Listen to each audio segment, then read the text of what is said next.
Southern Alabama. One of those caused widespread damage near Dothan. The apparent twister, destroyed one house, damaged multiple others, and toppled numerous trees. Debris is scattered over a wide area. A local television station says one of the possible tornadoes struck their building, ripping apart the roof and awning. So far, there are no reports of significant injuries or deaths. Across the state line in southern Mississippi, one woman was killed when her SUV was carried away in flash flooding. Officials say 6 inches of rain fell in a short period of time, flooding local streets. The woman reportedly tried to drive through the water yesterday afternoon, but the current took her vehicle. It then turned upside down, trapping her inside. The local mayor says floodwater reached 12 feet in some spots before receding. In Texas, there was a happy ending after a baby was trapped in a flooded car.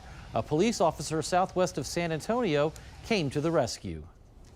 Edge be advised, the car is going towards the creek. We got an infant in the car. Out here, we're going in.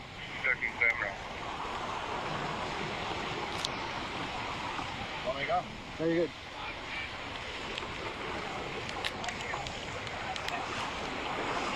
Yeah, give me the baby. I don't want to finish dark here. Hold up, bro. No, cover him.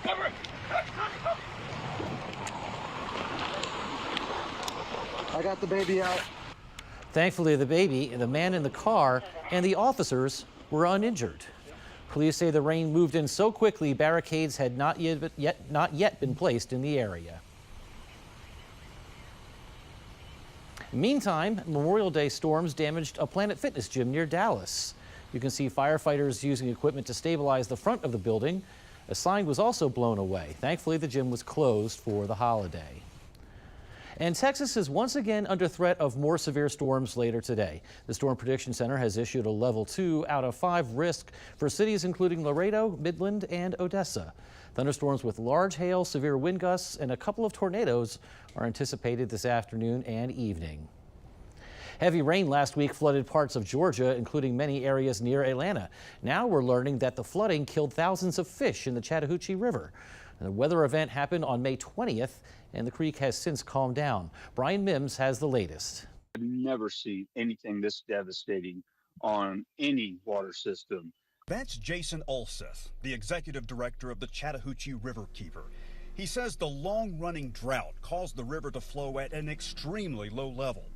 Then Wednesday's storm hit when 3 inches of rain dumped on Atlanta in less than an hour. He says very warm and polluted stormwater, along with treated and untreated sewage, gushed into Peachtree Creek, then into the river. The volume of the stormwater in the sewage was significantly more than the volume of the water in the river.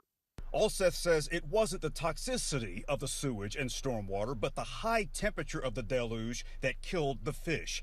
The warmer the water, the less oxygen it contains, causing fish to suffocate. All of these combining factors just made for the perfect storm and caused a massive fish kill on Chattahoochee. He also found black muck coating the riverbanks for miles downstream of Peachtree Creek. He says that likely came from Atlanta's 8-mile-long West Area Tunnel, which stores raw sewage and stormwater runoff to be treated later. It's designed to keep older sewer lines from getting overwhelmed in heavy rain. The problem on Wednesday was that the tunnel completely filled and then overflowed directly into Peachtree Creek in the Chattahoochee. Some scientists have a bleak warning for people in coastal Louisiana. Start relocating now. According to their new study, the area is highly vulnerable to rising seas and has, quote, crossed the point of no return, end quote. And New Orleans is particularly exposed. The city is almost entirely surrounded by wetlands, which act as a buffer against hurricanes and storm surges, but they're disappearing fast. Since the 1930s, Louisiana has lost around 2,000 square miles of wetlands. Scientists suggest New Orleans should develop strategies for relocation, which could make it a model for places facing a similar fate. And hurricane season begins in just 6 days. Last week, NOAA released its outlook for the year, and as expected, they believe El Nino will play a major role. Meteorologist Jordan Evans has more. What may seem like it has been a while since NOAA has forecast a below normal hurricane season That is actually true. This is the first year the agency is predicting below normal activity since 2015. For the Atlantic hurricane season, NOAA is predicting a below normal season for 2026. So here are the numbers. With an average season of 14 named storms, the agency forecast 8 to 14 this year, with 3 to 6 of those becoming hurricanes and 1 to 3 of those becoming major hurricanes, which are Category 3 storms or stronger. With roughly a 55% chance of being below normal, a 35% chance of near normal, and a 10% chance of above normal. That 55% chance of the season being below normal is largely due to the future presence of El Nino, which NOAA's Climate Prediction Center says the cycle could become a strong El Nino by the time hurricane season peaks. El Nino helps to curb tropical Atlantic activity because of increased wind shear, which helps prevent tropical systems from developing off the coast of Africa before they move west. However, very warm water temperatures in the Caribbean and Gulf could set the stage for storms to rapidly intensify closer to the U.S. mainland, if they can develop too. And much of Nevada faces drought concerns and growing pressure on its water supply. Now a new weather modification technology claims it can increase snowfall without airplanes, chemicals, or traditional cloud seeding. Jaden Zelms has more about this new method. The traditional cloud seeding method used here in Nevada releases silver iodine dust up into the clouds, which increases precipitation. But a new method being tested in Utah by Rain Enhancement Technologies says they can do this with no chemicals. The technology works by releasing electrically charged ions from a system that looks similar to a football goalpost into naturally occurring wind drafts. Those ions are able to travel into passing clouds, stimulating the formation of larger water droplets that can lead to additional rainfall or snowfall. RET says its studies in Utah have shown precipitation increases of more than 20%. CEO Randy Seidel says the system is completely autonomous, allowing operators to turn it on and off depending on weather conditions. Call it a WETA, weather enhancement technology array. It looks very similar to an American football goalpost. So that basically shoots electrically charged corona discharge up into the atmosphere, and it causes a reaction. So if it's going to rain or snow, it makes the rain or snow. Seidel says he's been in talks to potentially implement this system here in the Silver State, and they'll know more towards the end of this year. Reporting in Reno, Jaden Zelms. And a warning in Michigan for residents and visitors: stay away from any foam on its waterways. It may look fascinating, but there could be more than meets the eye. Mark Foreman reports. Avoiding foam is the best practice. From far away, you may not even notice it, but get a little closer and chances are you've seen it, because foam is a naturally occurring phenomenon. Naturally, because in order to form foam on the surface of our waterways, you need two things. First, mechanical action, some sort of turbulence. And second, and this is where things can get a little concerning, a substance that is capable of bubbling or foaming. And that could be from a natural source like decaying plant material, or it could be from a human-made chemical like PFAS or detergents or some other chemical. So our waterways have always had foam, but, and this is a big but, lately, the source of some of that foam, PFAS and pollutants, is concerning, to the point where the Michigan Department of Health and Human Services issued a warning to all of us to avoid contact with foam on our surface waters. There is potential the foam is created by a pollutant like PFAS, but even if it's not, even if it's naturally occurring, foam can serve like a spider web, catching and concentrating other things we shouldn't consume. Even if natural, foam can contain things like bacteria, pathogens, viruses, chemicals. So not all foam is a sign of pollution or a bigger environmental concern. It can occur without any sort of pollution source. But all foam could pose a potential health risk. It's really impossible to tell when you're looking at foam if there is any sort of chemical component to it, or if there are naturally occurring things like bacteria or viruses or pathogens that might pose a human health risk. Bottom line, foam doesn't always mean pollution, but it should always be avoided. And coming up on the National Weather Desk, low snowpack is causing drought concerns in Colorado. We'll look at how officials are working to solve the issue. Plus, tips to keep your backyard garden green and healthy all season long.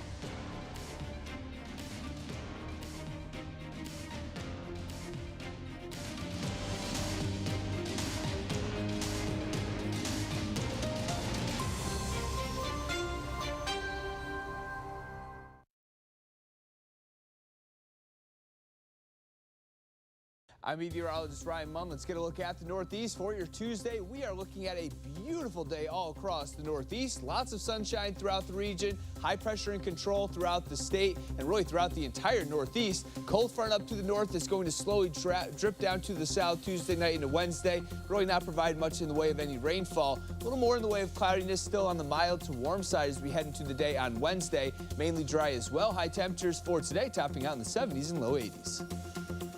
I'm meteorologist Jasmine Lomax with a look at the Mid-Atlantic region. We'll have the chance of showers throughout the day. The rain will last off and on into the afternoon. Then overnight, some showers possible leading into Wednesday morning as an unsettled pattern continues. Temperatures will be in the 50s, 60s, and 70s to start. Then as we head into the afternoon, we'll have highs in the 70s and 80s across the region. That's before a cooler night, 60s and 70s into Wednesday morning. Hi, meteorologist Jennifer Collins with a look at your southeast forecast. Warm conditions across the southeast, hot too in central Florida, with temperatures running in the low 90s, the 80s for the Carolinas and the northern Gulf Coast. That's where we'll see our best chance for showers and thunderstorms for parts of the northern Gulf Coast, Louisiana, Mississippi, and into Alabama. Pop-up showers and thunderstorms for parts of the Carolinas along the sea breeze boundary into central Florida too. Drier weather into Wednesday morning with more storms possible across Alabama heading through Wednesday afternoon.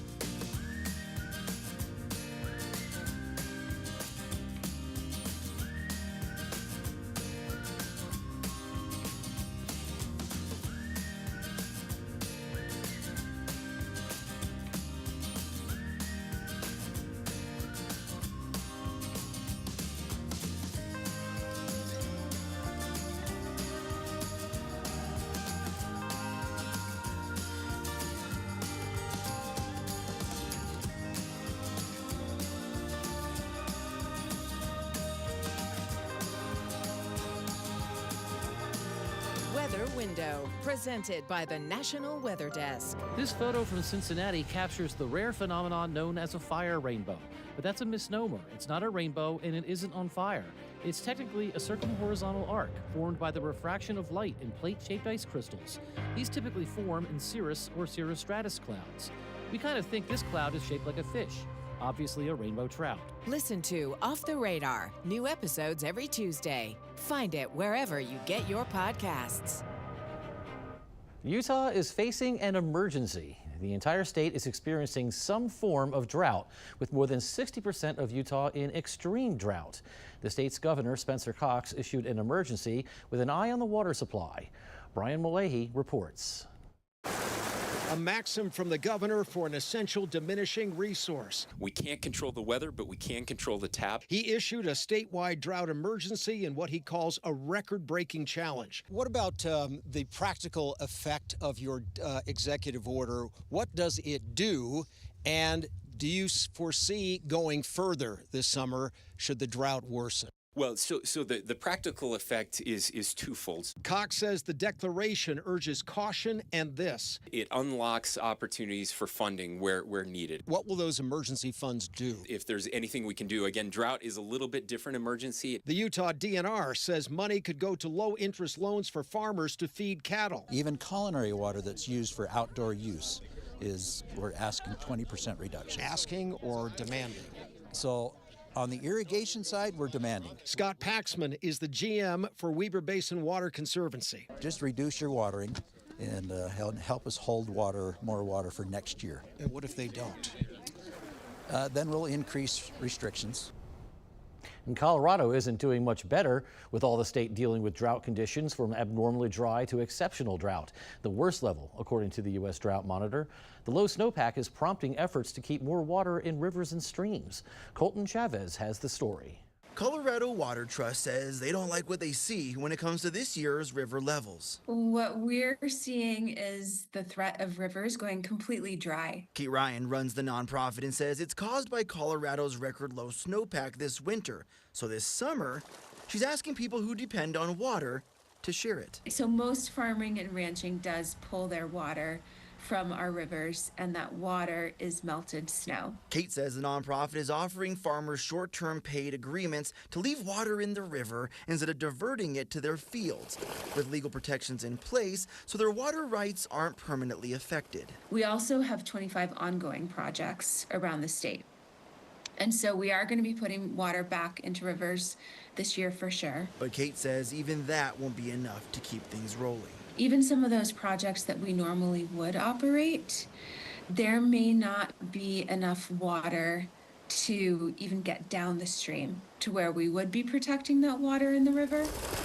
She says for farmers already facing a tough season, leaving water in the river might actually pay more than using it. We have a rancher who we've worked with in the past, and he puts it really well. He'll be like, well, you know, some years, he says, my barn is full of hay and my wallet's empty. So yes, I definitely want to do it. For the Colorado Water Trust, they say how they're going to measure success for this year is based on what a select few rivers look like. The Colorado, the Yampa, and even right here at Boulder Creek. And if it works, Kate says she likes what that could look like. Hopefully the types of projects we work on at Colorado Water Trust are great for rivers. And great for both sides. But they're also good for agriculture and the economies and communities that depend on it. And if you're getting your gardens going for the warmer months, Portland, Maine meteorologist Ryan Munn spoke to an expert about tips to get it growing. It all starts with good soil health. That's the foundation to a thriving garden. So whether your soil is a little older and you need to add in kind of a little refresh of compost, or maybe topping off your planters with some potting soil, or topping off your raised bed, kind of refilling that out and refreshing it for the season before you're popping anything else in will help give you a good footing for that planting. Removing any weeds from your soil is also important. And Grace says it's a good idea to fertilize your garden in the spring when you're initially planting to give them a jump start into the season. A lot of the synthetic fertilizers, you can overdo it with them, and those can burn the plants if you over apply. But organic fertilizers, usually those will be like the brown liquids or the slow release, are built to slowly release, and they're a little less harsh on the plants. Also, adding a layer of mulch on top of your garden bed has many benefits. Other than the weed suppression, like I mentioned, it also helps to keep your garden beds cool in the summer. So it keeps the roots of your plants from cooking in the hot, hot heat, and then it helps with moisture retention too. You'll also want to make sure your plants have enough water as well, so it's a good idea to check the moisture in your soil often.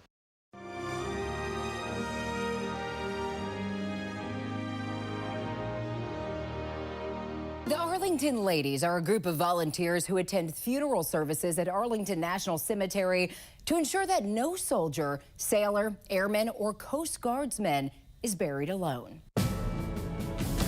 639 acres of rolling green hills, dotted with trees old enough to predate the first burials.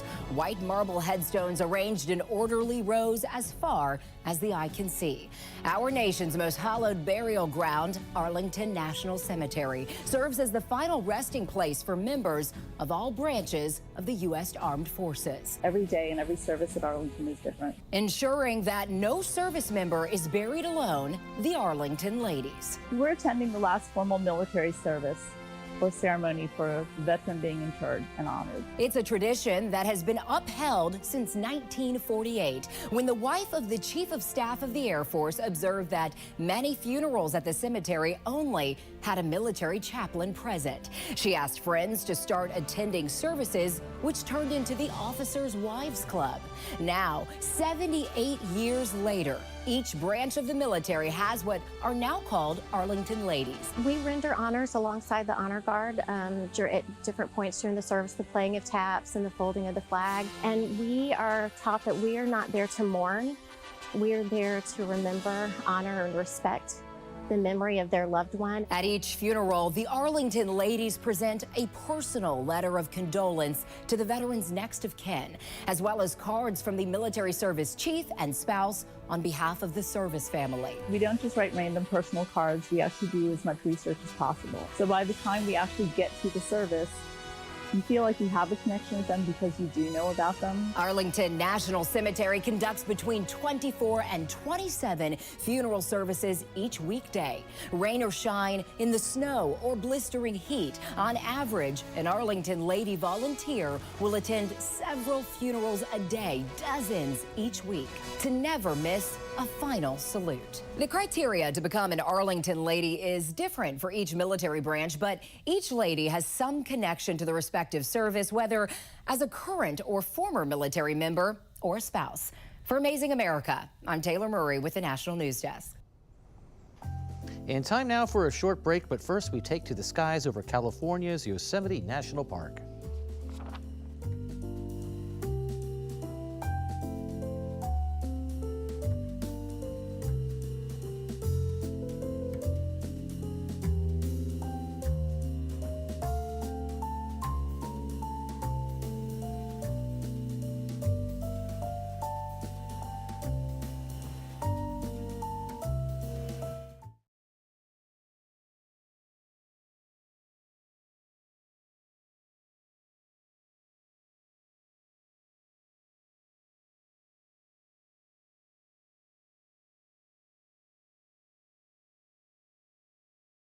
Well, a very good Tuesday morning, everyone. I'm meteorologist Andrew Buck-Michael. Look at these high temperatures in the mid-90s out across the plains.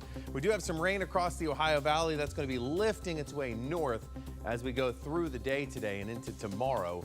Now, taking a look out across the plains, still getting into the mid-90s for the day tomorrow. And then by the time that we get to your Thursday, trying to dry out for most of the Midwest with the exception of being to the far south. Well, a good Tuesday morning to you. I'm meteorologist Chris Suchan. Look at our forecast across the region. We'll be on the lookout for some strong to possibly severe storms developing, especially in Texas, portions of Oklahoma, and scattered elsewhere across the region. Tuesday night could have a complex or clusters of some pretty heavy storms with wind gusts and hail, heavy rain. Wednesday morning, starting out a little rain around the Houston area, and still in the 70s and 80s with a risk for a few showers of thunderstorms on Wednesday.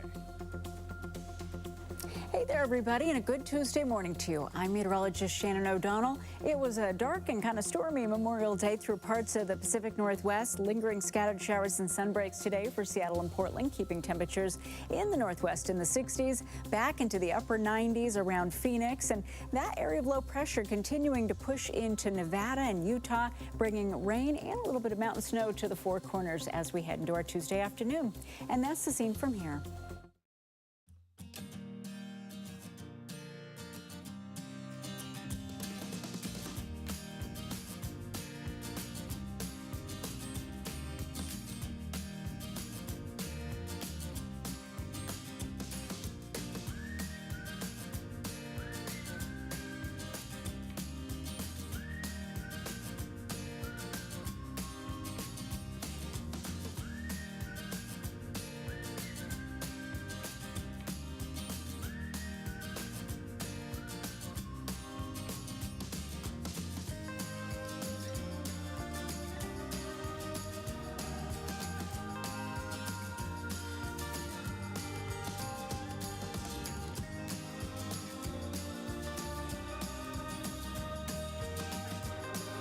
You are watching the National Weather Desk.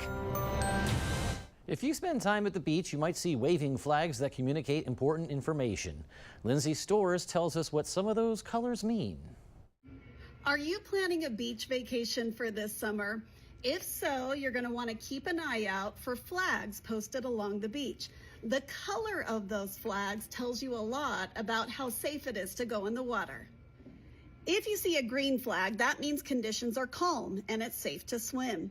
If a yellow flag is posted, that means you should use caution in the water due to moderate wind or surf. If there's a red flag, you should stay out of the water due to high surf or a strong current. A purple flag means that dangerous marine animals like jellyfish, stingrays, or even sharks have been spotted in the area.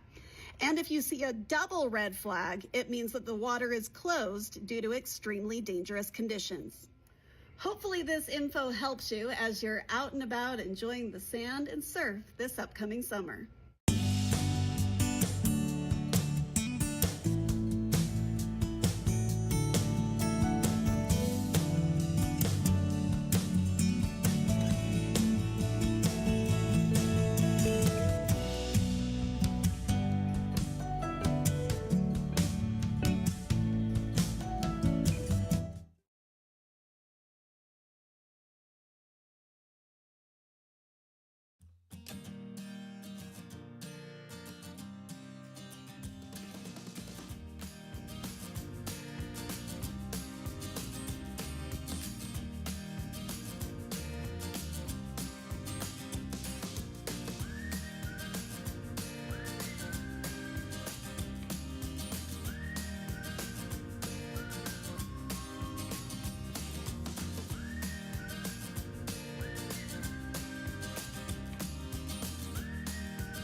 Thank you so much for joining us. I'm meteorologist Matt Ritter.